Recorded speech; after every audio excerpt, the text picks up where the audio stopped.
Ahoy there, Legion! With Plains of Eidolon rather close and all the new Tenno likely coming flooding in shortly, I figure they're gonna need some tips to help them along the way. So what better time than now for a flash guide. Today's topic, how to scan things. The fastest method would be to visit your arsenal, access your gear, select an open slot, and choose the Codex scanner. These are basically camera ammo. Luckily they're fairly cheap and can be easily restocked this way should you run out. When in a mission, open up your gear wheel and equip the scanner. Zoom in like you would with any ranged weapon and you'll likely see a Christmas tree of orange lights. I suppose a Halloween tree would be more accurate. Good book too. All enemies and even objects like windows and plants can be scanned. Just line up your target, fire off the scanner, and keep the target painted over a short time. If they move out of the way or you slip, you're gonna have to start over. If they turn green and your scanner counter goes up 1, you know you got them. You might want to scan enemies while stealthed or without alerting them first for an easier time. That's of course easier said than done, so jump kicking them or locking them down with a crowd control ability will do the trick just fine. Later on in the game you'll have access to Simaris Scanners, and while they can work in place of the default Codex scanners, they are much more expensive and mostly meant to gain reputation with the relay Cephalon with no personal boundaries. More details on that in the guide popping up now. Scan items and enemies enough and they will permanently change from orange to green, letting you know you don't have to scan them anymore. Some even unlock details or lore entries in the Codex, so lore junkies and collectors will be sure to have fun with that challenge. Curia exist like Easter eggs in certain parts of levels across multiple planets, but to be honest, I don't have the desire or patience to blindly hunt them down.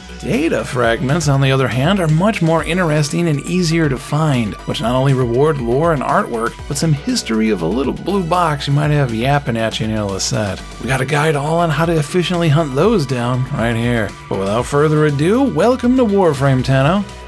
Take care.